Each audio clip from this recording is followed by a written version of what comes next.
요즘 우리가 겪고 있는 이 상황을 한마디로 정의하면 무엇이라고 할 수 있을까요? 얼마 전에 이 직장인들하고 취업 준비생들을 한 1,000명 정도를 대상으로 2020년도 상반기를 잘 표현하는 사자성어가 무엇일까 이렇게 질문한 내용이 있습니다.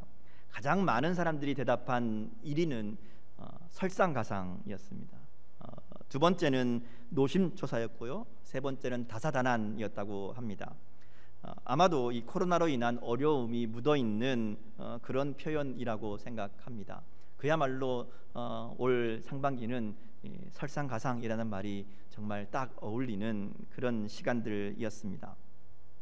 저는 이 질문 앞에 진퇴양난이라는 말이 생각이 났습니다. 그렇죠. 물론 이 진퇴양난도 순위에 있는 말이긴 합니다. 나아갈 수도 없고 머물 수도 없는 그런 궁지에 빠져 있음을 의미하죠. 요즘 우리 상황이 그렇습니다. 이럴 수도 없고 저럴 수도 없는, 이것은 온 나라와 또 전 세계가 겪고 있는 어려움이지요. 방역을 강화하자니 경제에 문제가 생기고, 또 경제를 생각해서 좀 풀자니 방역에 문제가 생기는, 그야말로 이러지도 못하고 저러지도 못하는 어려움 가운데 있습니다. 근데 가만히 생각해 보면 꼭 코로나만이 아니라 우리의 삶에 이런 순간들이 너무나 많이 있다는 거죠. 우리는 종종 이 진퇴양난의 어려움을 당할 때가 있습니다. 이러지도 못하고 저러지도 못하는, 앞으로 나아가기가 쉽지 않고 그렇다고 해서 돌아갈 수도 없는 그런 현실이 우리 가운데 주어질 때가 많이 있지요. 성경에도 보면 이런 어려운, 이런 위기 가운데 있었던 사람들의 이야기가 많이 있습니다. 앞에는 홍해가 있고 뒤에는 애굽의 군대가 있었던 모세와 이스라엘 백성들이 대표적인 예라고 할 수 있겠지요. 오늘 우리가 읽고 있는 이 야곱도 마찬가지입니다. 야복강 건너편에는 자기를 죽이려고 달려오고 있는 형 에서가 있고, 뒤에는 또 자기를 잡으려고 쫓아오는 외삼촌 라반이 있었던 그 야곱의 상황. 근데 감사한 것은 바로 이런 상황과 어려움들을 통해서 하나님께서 문제를 해결해 나가는 이 믿음의 선배들의 모습들을 우리들에게 보여주신다 하는 거죠. 그러게 성경에 있는 이 인물들과 사건들은 그저 재미있는 이야기가 아니라 우리 가운데 들려주시는 하나님의 분명한 뜻이 담겨 있습니다. 오늘 말씀도 바로 그런 말씀이라고 할 수 있습니다. 야곱의 가정이 다시 한번 진퇴양난의 위기에 처했습니다. 오늘 본문은 그 땅에 기근이 심했다 이렇게 시작합니다. 문제는 애굽에 가서 양식을 사오면 되는데 그들이 애굽에 갈 수 없었다 하는 거죠. 왜냐하면 지난번에 바로 앞에 애굽에 갔다가 그들이 겪은 일이 있기 때문에 그렇습니다. 그들은 이미 극심한 이 기근 가운데 애굽에 양식이 있다는 얘기를 듣고 양식을 사러 애굽에 갔었죠. 그곳에서 총리가 되었던 요셉을 만나지만 알아보지 못합니다. 오히려 형제들을 정탐꾼으로 모는 요셉의 시험 앞에 형제 중에 하나인 시므온을 남겨놓고 돌아오게 됩니다. 집에 있는 막내 동생 베냐민을 데려와서 그들의 말이 사실임을 증명해야, 그래야 시므온을 풀어주겠다 하는 이야기를 듣고 이제 돌아왔죠. 설상가상으로 오다 보니까 자기들이 곡식값으로 치루었던 그 돈들이 그대로 자기들의 자루에 있는 것을 발견하게 되고 두려운 마음을 갖게 됩니다. 그리고 나서 그들이 바로 가지 못합니다. 사실은 이 돈도 돌려줘야 되고 또 바로 가서 동생도 찾아오는 게 정상적인 상황일 텐데 그들이 돌아가지 못합니다. 왜냐하면 아버지 야곱의 반대가 극심하기 때문에 그렇습니다. 절대로 막내 아들 베냐민을 같이 가게 할 수 없다 하는 거죠. 베냐민은 못 보낸다 하는 겁니다. 애굽의 총리는 니들이 말이 정말이라면 그 동생 데려와서 나한테 보여라. 그럼 내가 니들 말이 진짜인 줄 믿겠다. 동생 안 데려올 거면 날 만날 생각하지 말아라. 이렇게 얘기했는데 아버지는 절대로 못 간다. 이렇게 이야기하니까 이러지도 못하고 저러지도 못하는 겁니다. 그렇게 얼마의 시간이 흐릅니다. 문제는 그 땅의 기근이 심해졌다 하는 겁니다. 기근이 멈추지 않는 겁니다. 더 심해집니다. 거기다가 애굽에서 가지고 왔던 곡식이 다 떨어지게 됩니다. 이제 더 이상 버틸 수 없는 그런 상황이 된 거죠. 야곱이 어쩔 수 없이 아들들을 부릅니다. 다시 애굽으로 가라고 이야기하는 거죠. 가서 양식을 조금 사와라. 자, 근데 문제는 달라지지 않았습니다.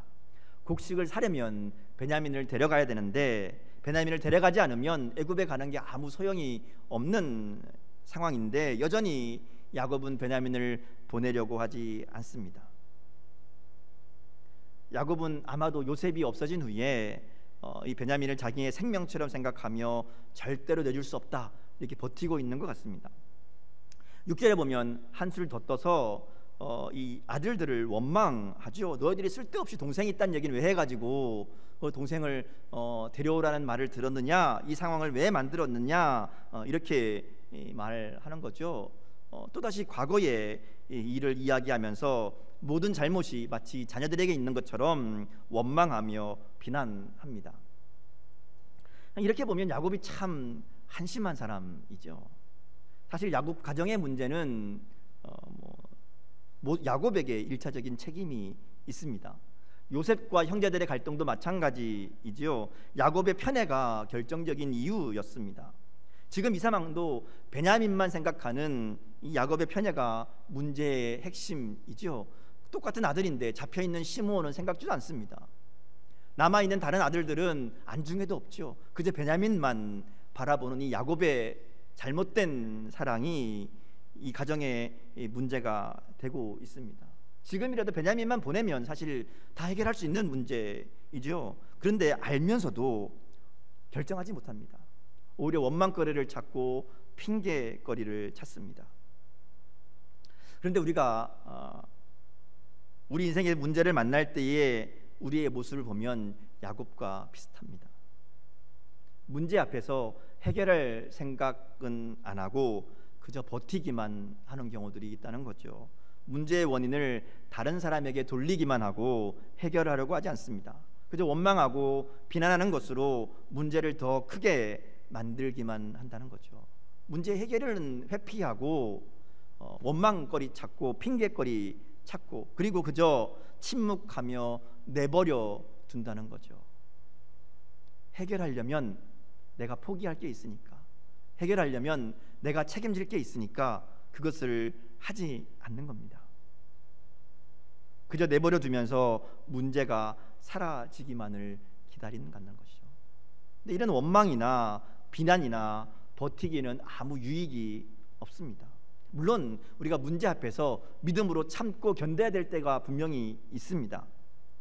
그런데 야곱에게 닥친 문제는 그저 그렇게 기다릴 것이 아니라 자기가 해결해야 되는, 특별히 이 문제는 야곱이 충분히 결정하고 해결할 수 있는 상황이지요. 그런데 그것을 미루고 버티고 있는 겁니다. 그러니까 문제가 더 심각해지죠. 만일 우리 인생 가운데 하나님께서 야곱의 가정과 같은 기근으로 또 진퇴양난의 문제를 허락하신다면 우리는 하나님이 우리 인생에서 무엇인가를 바꾸기 위해서 찾아오시는 게 아닌가 생각해 보아야 됩니다. 우리 인생에서 일어나는 일들은 그냥 일어나는 일이 없지요. 야곱의 가정의 기근도 마찬가지입니다. 만약에 기근이 없었다면, 아니 기근이 끝나고 문제가 해결되었다면 어떻게 되었을까요? 야곱의 가정에 이 기근이 끝났습니다. 이 상황에서 먹을 게 해결되었다. 그럼 어떻게 되었을까? 야곱의 가정은 불편한 아픔을 안고 살아야 했을 겁니다. 아버지와 아들들의 관계는 더 나빠졌을 거죠. 형제들은 돌아오지 못한 시므온에 대한 죄책감과 미안함으로 평생 마음에 짐을 지고 살아야 했을 겁니다. 요셉을 향했던 형제들의 미움은 이제 베냐민을 향해 갈 것이죠. 저 베냐민 때문에 우리가 다 굶어 죽을 뻔했다. 그렇게 생각하며 그들의 관계가 깨어지지 않았겠습니까? 아마도 그들의 가정은 그야말로 쑥대밭이 되었을 겁니다. 먹고 사는 문제는 해결될 수 있었을지 모르지만 그들의 삶은 하나님의 계획과는 전혀 상관없는 아브라함과 이삭으로 야곱으로 이어지는 이 축복의 가문과는 전혀 상관없는 그런 가정으로 끝나버리고 말았을 거라는 것이죠. 그들에게 기근이 없었다면. 근데 하나님 그냥 두지 않으시죠. 기근을 더욱 심하게 하시고 곡식이 떨어지게 하십니다. 그리고 그들을 애굽으로 이끄시지요. 그리고 이 일을 통해서 야곱의 가정을 회복시키십니다. 편애하던 야곱의 마음이 변화됩니다. 거짓과 미움과 시기로 가득했던 요셉의 형제들이 변화됩니다. 그리고 그들을 치유하셔서 하나님의 백성으로, 이스라엘 민족의 조상으로 만들어 가신다는 것이죠. 그러기에 오늘 우리가 발견하는 이 기근과 그들에게 곡식이 떨어지는 이 사건들은 하나님의 뜻을 이루시는 하나님의 손길이었음을 우리가 발견하게 됩니다. 우리 인생도 마찬가지죠. 우리의 삶 가운데 일어나는 모든 일들은 그것이 성공이든지 때로는 실패든지 하나님의 선한 뜻을 이루어가는 과정이라는 것을 우리가 반드시 기억해야 될 줄 믿습니다. 하나님이 기근이라는 고난을 통해서 야곱의 가정을 회복시켜 가십니다. 오늘 본문에 보면 가장 눈에 띄는 한 사람이 있습니다. 유다입니다. 아버지 야곱을 설득하는 아들이지요. 아직도 베냐민을 포기하지 않으려는 야곱에게 유다가 현재 상황을 차근차근 설명합니다. 그리고 모든 가족이 다 살 수 있는 길은 베냐민을 보내는 것뿐이라고, 그러면서 자기가 베냐민을 책임지겠다고 약속합니다.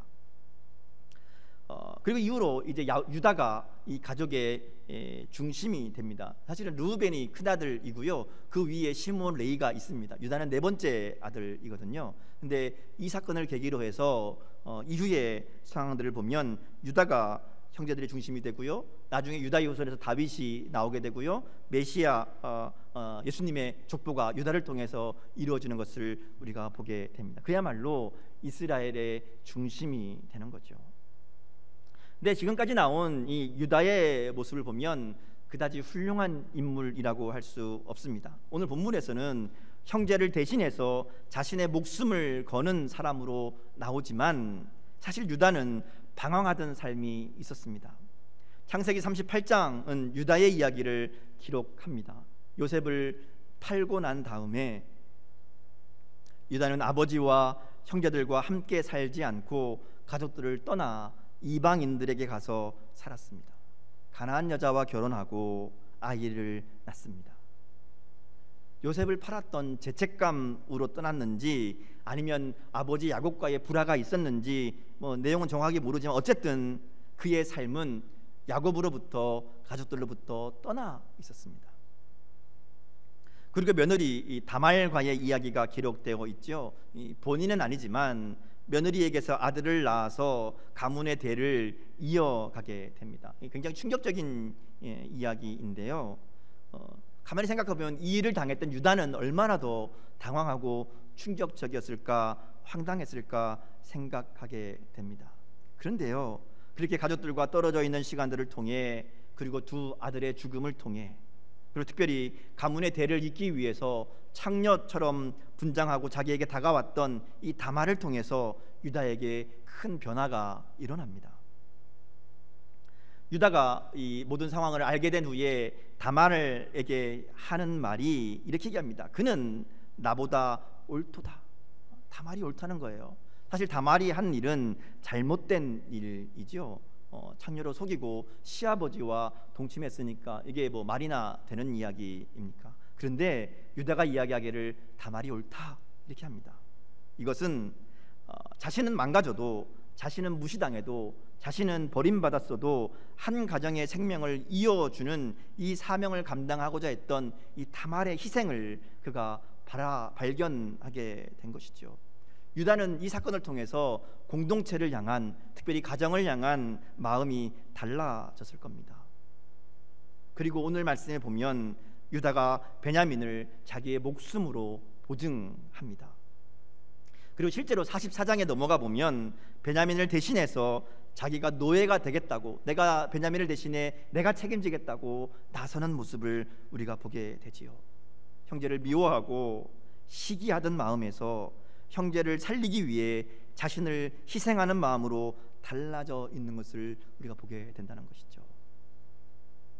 이것은 하나님께서 기근을 통해서 야곱의 가정을 만져가시는, 회복시켜 가시는, 특별히 유다의 삶 속에도 그에게 일어나는 사건들을 통해 그를 성숙해 하시고 그를 회복해 가시는 하나님의 역사를 보게 하신다는 것이죠. 유다가 겪은 시간들은 결코 좋은 시간들이 아닙니다. 가족과 떨어집니다. 아들들이 죽습니다. 며느리와야 이상한 일이 일어납니다. 이 모든 일들이 유다에게는 정말 당황스럽고 황당하고 그야말로 지울 수 없는 아픔과 상처의 시간들이지만, 하나님께서 그 시간들을 통해 유다를 다른 사람으로, 형제를 다르게 바라보는, 형제를 위해 자기의 목숨을 내어놓을 수 있는 사람으로 바꾸어 가셨다 하는 것이죠. 유다만이 아닙니다. 자, 이렇게 내가 내 목숨으로 내 동생을 책임지겠습니다 라고 다짐하는 유다 앞에 야곱의 마음이 달라집니다. 물론 이 한마디에 달라지지는 않았을 겁니다. 야곱도 마찬가지였을 거예요. 이 시간을 보내면서 얼마나 그 마음에 고민이 많았겠습니까? 유다가 야곱한테 얘기할 때 보면, 우리가 빨리 갔으면, 진작에 갔으면 2번은 갔다 왔겠습니다 이렇게 얘기하거든요. 그러니까 이 가나안에서 애굽까지 2번 왔다 갔다 할 정도면 최소한 몇 개월은 시간이 지난 겁니다. 그 시간 동안 야곱의 마음이 얼마나 괴로웠을까 하는 거죠. 뻔히 알잖아요. 베냐민만 보내면 해결되는 문제인데 그거 못 보내고 있는 자기 때문에 온 가족이 어려움 가운데 있는 것 알고 있습니다. 근데 그게 안 되는 거죠. 보내면 꼭 다시는 못 볼 것 같은 거예요. 아마 요셉이 생각났을 겁니다. 이제 나에게 정말 사랑하는, 다 아들이 다 아들이지만 야곱이 편애하잖아요. 라헬의 아들 요셉과 베냐민만 사랑하는데 요셉도 없고 이 베냐민마저 없어지면 그러면 나는 못 살겠다, 이런 마음인 거죠. 포기 못하는 겁니다. 할아버지 아브라함은 아들을 번제로 바치라 라는 말에도 순종했다는 얘기를 들었는데, 이건 아들을 바치라는 얘기도 아니고 애굽에 가서 잠깐 얼굴만 보이고 오면 되는데 그것도 못하는 거예요. 야곱은 그 시간이 또 다른 하나님과의 씨름이었을 겁니다. 우리가 신앙생활하면서 가장 어려운 일이 바로 이런 거죠. 하나님께 맡기라 하는 것이 아브라함에게 이삭을, 아들을 바쳐라, 죽여라 하는 것, 그런 일이 분명히 아님에도 불구하고 우리는 우리의 베냐민을 보내는 것을 마치 그런 것처럼 생각한다는 것이죠. 보내면, 포기하면 안 될 것 같은, 포기하면 죽을 것 같고, 포기하면 망할 것 같고, 그래서 포기하지 못하는 일들이 있습니다. 하나님께 맡기지 못하는 일들이 있죠. 사랑하는 자녀들, 생명과도 같은 물질을 내려놓는 것, 좋아하고 즐거워하는 것들 포기하고 헌신하는 것 쉽지 않습니다. 그래서 야곱처럼 붙들고 있는 거예요. 시간을 끌고 있습니다. 해야 되는 건 아는데 못하고 있는 거죠. 가만히 보면 실제로 우리가 하나님 앞에 헌신하는 과정을 보면 한순간에 일어난 일은 별로 없습니다. 오히려 오랜 시간 생각하고 또 생각하고 씨름합니다. 당연하죠. 문제는 그렇게 하나님이 내게 바라시는 것이 무엇인지를 분명히 알고 있음에도 불구하고 끝까지 내가 살던 대로, 내가 하고 싶은 대로 하고자 하는 이 본성을 포기하지 못하는 것이죠. 끝까지 베냐민을 붙들고 포기하지 못하고 있기 때문에 어쩌면 우리 인생 가운데 기근이 멈추지 않는 것은 아닌가, 회복의 역사가 일어나지 못하고 있는 것은 아닌가, 우리의 삶을 돌아보아야 됩니다. 야곱이 드디어 끝까지 붙잡고 있던 이 베냐민을 포기하고 내려놓습니다. 그리고 이 포기를 통해서 야곱과 그의 가족은 하나님이 예배해 두신 은혜의 자리로 들어가게 됩니다. 그들이 애굽으로 가게 되죠. 요셉을 다시 만나게 됩니다. 그리고 형제간의 아픔이 치유됩니다. 요셉이 시험하잖아요. 그 시험 앞에 베냐민을 대신해서 내가 노예가 되겠다라는 유다의 이 결단 앞에 결국 요셉이 형제들을 용서하게 되고 자신이 요셉임을 밝히게 됩니다. 아버지의 편애를 믿고 형제들의 잘못을 고자질하고 형제들 사이에 갈등을 일으키며 교만하기만 했던 이 요셉이 자신을 팔았던 형들을 진심으로 뉘우치고 용서하는 자리에 이르게 됩니다. 요셉의 형제들도 시기하고 미워하고 질투하고 또 거짓말을 일삼았던 자신들의 잘못을 진심으로 뉘우치고 형제를 위해, 가족을 위해 스스로를 희생할 줄 아는 성숙함으로 변화되어 간다는 것이죠. 자, 이 오늘 말씀의 가장 중요한 고백이 이제 14절에 나옵니다. 야곱이 베냐민을 애굽으로 보내기로 결정하면서 이렇게 고백하죠. 전능하신 하나님께서 그 사람 앞에서 너희에게 은혜를 베푸사, 이렇게 얘기합니다. 이 야곱이 이제서야 하나님을 찾습니다. 그리고 하나님께 모든 것을 온전히 맡깁니다. 하나님께서 은혜를 베풀어 주셔서 관계도 해결해 주시고 문제도 해결해 주시고 회복해 주시기를 구하는 것이죠. 그러면서 하는 말이 내가 자식을 잃으면 잃으리로다, 이렇게 얘기합니다. 이것은 어쩔 수 없이 포기한 마음에 내뱉는 넋두리가 아닙니다. 하나님께 맡겼기 때문에, 정말 하나님께 맡겼기 때문에 자식을 잃더라도 감수하겠다는 의미이죠. 사실 야곱이 할 수 있는 일은 베냐민을 보내는 겁니다. 베냐민을 보내는 것까지는 자기가 할 수 있어요. 근데 그 다음은 정말 하나님께 맡기는 겁니다. 그리고 하나님께서 야곱에게 원하셨던 마지막 결단이 바로 이것이죠. 베냐민을 보내는 것, 그리고 하나님께 맡기는 것. 그리고 오늘 우리들에게 요청하시는 믿음의 결단이 이것인 줄 믿습니다. 오늘 본문에 나오지 않는 요셉도 마찬가지예요. 요셉이 애굽에서 오랜 시간 고생한 후에 총리가 되지요. 근데 어느 날 자기를 팔았던 형제들을 만나게 됩니다. 요셉의 마음이 어땠을까? 반가웠을까? 아닐 겁니다. 섭섭함과 분노함이 더 앞섰을 겁니다. 아무리 요셉이 훌륭한 믿음의 사람이라 할지라도 그 순간 아무런 마음의 요동이 없을 수 없겠지요. 그래서 꾹 참고 형들을 시험합니다. 그들이 여전한지 아니면 좀 달라졌는지, 젊은 혈기에 미운틀 박힌 동생을 팔아버렸는데 여전히 그들이 그런 마음으로 살고 있는지 확인해 보고 싶어 하죠. 그래서 시험합니다. 정탐꾼으로 몰기도 하고요, 또 막내 동생을 데려오라고 하기도 합니다. 우리가 이제 앞으로 계속 말씀 묵상하겠지만 그 베냐민을 데려온 다음에도 마찬가지죠. 계속해서 형들의 상황을 살펴봅니다. 아마도 그 마음 속에 미움의 마음과 용서의 마음이 공존했을 겁니다.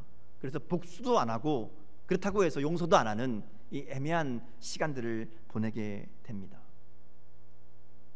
정탐꾼으로 몰아보기도 하고 사흘 동안 감금시키기도 하고, 또 베냐민을 보고 싶은 마음에 형들이 베냐민을 자기처럼 구박하지는 않나 데려오라고 보내지요. 자신을 밝히지 않고 형제들을 이렇게 저렇게 곤란하게 해봅니다. 그리고 나서 나중에 유다가 베냐민을 대신해서 내가 노예가 되겠습니다. 내가 내 아들, 내 동생 베냐민, 이 베냐민 돌려보내지 않으면 우리 아버지가 정말 죽을 것 같으니까 내가 대신해서 여기 남겠습니다. 내가 노예가 되겠습니다. 이렇게 나서고 나서야 요셉이 자기를 밝히잖아요. 내가 요셉입니다. 그리고 용서하지요. 그러니까 이 상황도 사실은 요셉의 용서의 과정이었던 거예요. 기근을 통해서 형제들을 만나고 형제들을 두 번 만나는 이 과정들, 이것이 요셉의 마음속에 있던 이 섭섭함과 분노와 미움이 해결되어 가는 과정이었다는 것을 우리가 보게 되는 것이죠. 이렇게 보면 이 야곱의 가정에 닥쳤던 기근이라는 고난은 야곱 가족의 문제를 해결하고 회복하시는 하나님의 섭리였다는 것이죠. 야곱과 또 유다와 그리고 요셉 그리고 그 형제들의 삶을 새롭게 함으로 그들을 통해 하나님의 백성 이스라엘을 만들어 가시는 하나님의 계획하심을 우리가 볼 수 있다는 겁니다. 오늘 우리가 만나는 문제와 어려움도 바로 이런 하나님의 섭리가 아닐까요? 오늘 우리의 문제들을 통해, 오늘 우리의 어려움들을 통해서 하나님의 계획을 이루어 가시는 하나님의 섭리가 반드시 우리 가운데 있는 줄 믿습니다. 우리도 늘 알 수 없는 미래를 마주합니다. 하나님의 인도하심을 믿고 따라간다고 고백하지만 우리는 하나님의 뜻을 다 알 수 없기에 두려울 수밖에 없습니다. 그런데 오늘 말씀과 같이 우리를 향한 하나님의 계획하심과 인도하심이 분명히 있음을 우리가 믿음으로 바라보면, 그러면 오늘 우리의 삶이 좀 달라지지 않을까요? 때로 하나님께서 우리를 기근과 굶주림의 자리로, 때로를 감당할 수 없는 배신과 배반의 자리로, 때로는 억울한 감옥살이의 자리로, 때로는 용서할 수 없는 미움과 원망의 자리로 우리를 이끄신다 할지라도, 그 자리가 하나님의 섭리가 있는 자리요, 하나님의 계획이 있는 자리임을 우리가 믿음으로 바라볼 수 있다면, 그러면 우리가 그 어려움과 고난을 좀 다르게 맞이할 수 있지 않을까요?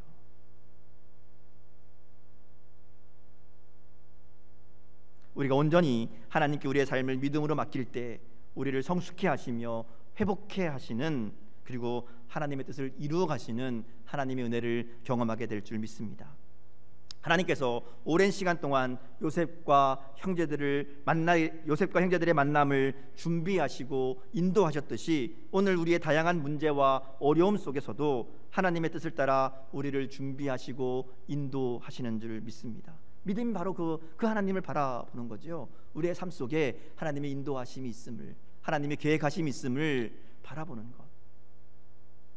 오늘 야곱의 가정을 보면서 우리 인생의 문제 앞에 분명한 해결책을 발견할 수 있기를 주님의 이름으로 축복합니다. 모든 상황 속에서 하나님의 선하신 뜻이 우리 가운데 있음을 바라볼 수 있기를 원합니다. 그리고 내가 책임져야 될 일들, 내가 결단하고 해결해야 될 일들은 내가 해결하고요, 그리고 나머지 것들은 하나님께 온전히 맡기는, 변명하고 남을 탓하는 대신에 기꺼이 책임지고 억울하지만 용서하기로 결단할 때에 우리의 삶 속에 하나님의 뜻이 이루어지는 은혜를 누리게 될 줄 믿습니다.